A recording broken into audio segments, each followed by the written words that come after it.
Hey guys, Jeff here with the Common Sense Camper. Two of my subscribers sent me an email, and it was pretty interesting because I hadn't really thought about doing a video about it, but it is obviously very important, and that's food. What am I taking as food now that I'm doing a whole foods plant-based diet? And so what I'm going to do is I'm going to share with you today some of the things that I'm taking coming up this Friday, Saturday, and Sunday. So Alex and I are going back to Wildcat Hollow, and we're going to do 3 days and 2 nights. So what I thought I would do today is just share with you some of the food that I'm taking based upon the diet that I am currently on. So there's a couple advantages I've found from going to this diet in regard to taking food for an outing. The first one, and probably most important for most of you, is it's a lot less expensive. Because what I'm doing is the foods that my wife and I make as part of this diet, anything that's left over, I am dehydrating those foods and putting them in the freezer. So I am doing this at pennies on the dollar compared to buying like the prepackaged dried type backpacking food, you know, like your Mountain House or Backpackers Country. You know, one of those packs, I've seen them upwards of $8. So I'm actually doing meals for, you know, pennies. So that's the first thing. The second thing that I found out is that since I'm not taking meat products, whether it be red meat or fish or chicken or granola bars or things that are processed, the weight, that was a huge plus that I didn't really think about. The bonus of a whole food plant-based diet, taking these foods out in the wild, is it is a lot lighter. So let's go to the tabletop. I'm going to show you what I'm taking for this weekend and a couple things that I am currently cooking or dehydrating to take along with the food that's on the table. This is the food that I'm going to be taking for 3 days and 2 nights. So I'll just start over here. What I have here is I have 2 meals, so this would be for dinner, and I have some pasta, that is pea pod pasta, so very good for you, gluten-free, very healthy. It also has mushrooms and some peppers and tomato sauce in it, and then I have sweet potato, macaroni and cheese, and then I have 3 packages of potatoes. Now, a lot of people ask me, how do I get the potatoes to dehydrate and not turn brown? The secret to that is, as soon as you cut these, I cut these at about 1/8 inch to 1/4 inch thick slices. I don't use a mandolin, I just use a knife, it seems easier. But once I cut these, I immediately put them in cold water with some either freshly squeezed lemon juice, or you can use real lemon. Because as soon as you cut a potato, they start to brown up. You may not see it, but they will start to brown up. So once I've cut all the potato, then I put it in a colander or a strainer, and I rinse all the lemon juice and water off of them. And then I will put them in a pot of boiling water. I will boil them from anywhere to 3 to 5 minutes. And what will happen is you'll see at the top, it'll get this kind of froth on the top. What you're doing there is you're getting all of the starch out of the potato. Now, you don't want to cook them where they're really soft and falling apart, just to where you get the starch out of it. Then I rinse it again in a colander or a strainer, and then I dehydrate them. That's how they come out that beautiful color. So I have those, and then I have for my lunches, I have some rice and roasted vegetables. I have some more of that pasta, and then I have one of my favorite things that my wife makes is this chili. It's excellent. It's very filling, packs a lot of nutrients and protein. A lot of people ask about dehydrated foods. Do you lose the nutrients and vitamins? Yes, you do, and it depends on how you do it. You do lose some vitamins. You do lose some nutrients. However, what I've found is that when I'm out camping, what I'm looking for is calories. And obviously with the pastas, this is more pasta than I would normally eat in 3 days because of the whole food plant-based diet that I'm on. but I need to get the calories in my body and the carbohydrates.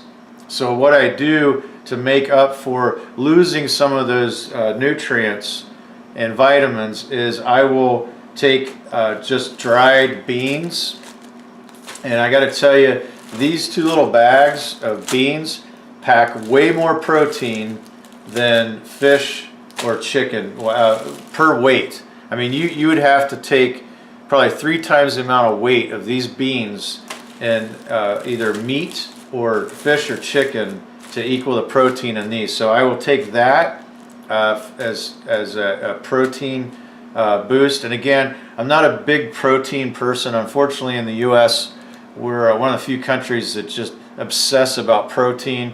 But if you want protein, that's how I get it, and I get that through beans.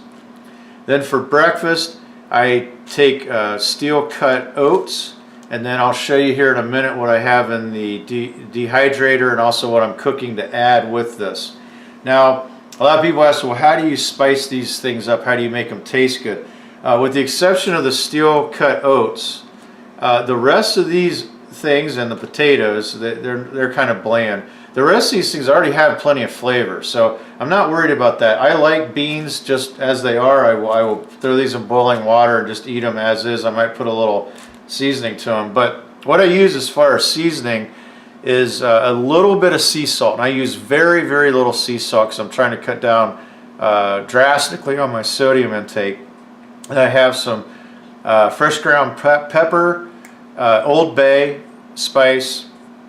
There's a spice that you used to only get in the South, and now it's come to Ohio, and it's called Slap Yo Mama. And then I have some cilantro. Now, one of the things that I use with my greens that I'm going to show you here in a minute is balsamic vinegar. I used to hate balsamic vinegar, but since switching to this diet, I actually crave this about 3 times a day now. I also take flax. Flax is a great thing to add to any dish. I don't really taste it.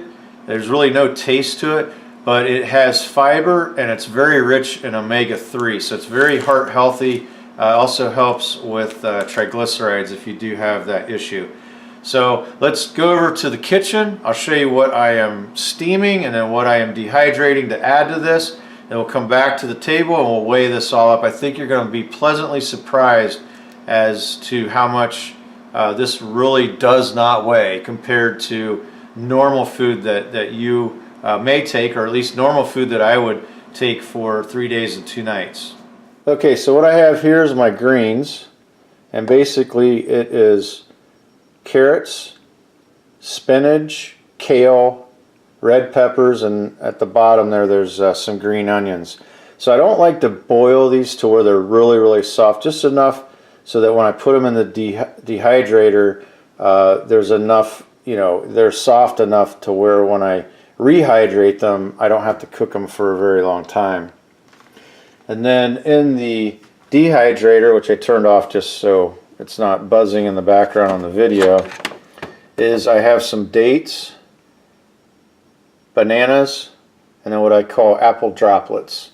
And basically that's just unsweetened applesauce. Now what I add this to is I put that in my steel cut oats. And I love the bananas. I love putting those in oats. I like the little droplets because it sweetens them up. And then the dates, I love that in any type of dessert because if you don't like mincemeat, you probably won't like dates. If you've never had a date before, I like mincemeat pie, so when I add that to my breakfast oats, it tastes like a mincemeat pie. So that's what I'm going to add to this food. And let's go to the table, get some weights, and wrap this up. Okay, so let's put the bowl on here. We'll turn this on.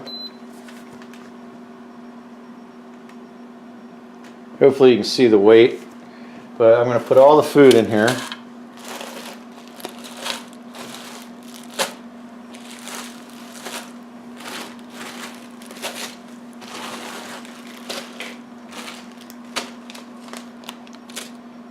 And a lot of guys don't include their spices and sauces.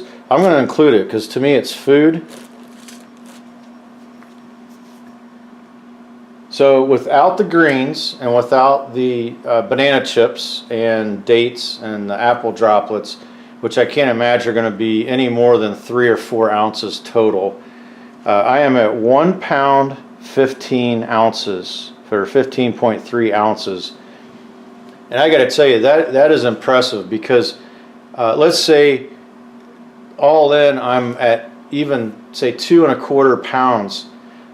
Typically that would be maybe a day and a half worth of food that I would normally carry, because I would have dehydrated meals in here. I would have granola bars and nuts and chocolate and meats, you know, whole potatoes and things that normally I would take out would be about 4 pounds. I would normally take 4 to 5 pounds of food on an outing for 3 days and 2 nights, and I'm right now under 2 pounds. So and I think once I put the greens and the dessert items for my breakfast, I might be just slightly over 2 pounds. So that's definitely a benefit. And again, this stuff costs nothing. I mean, I had to buy these, obviously, the little flax packets, but other than that, all this other stuff is just leftover food that I dehydrated. So hopefully that helps you guys out, and I appreciate the 2 emails that asked me about this, because again, it's very important. One thing I want to add to this is I am not judging or you know, speaking against anyone that is not on a whole food plant-based diet. The guys I go out with, especially Alex, you know, he's got steak, and I have had plenty of steak from him. So this is something I'm doing for myself. I'm doing this for my health. You know, if this is not something you wish to do, then just you don't do it. And I know guys that love meat and bacon and eggs, and I am not judging those guys by any means at all. This is something I'm doing, and a lot of you have shown interest in this type of lifestyle, so I thought I would share how you do this and do it cheaply. You do it very light as well, and still have plenty of food and nutrition while you're out there. This is Jeff with the Common Sense Camper, camping out.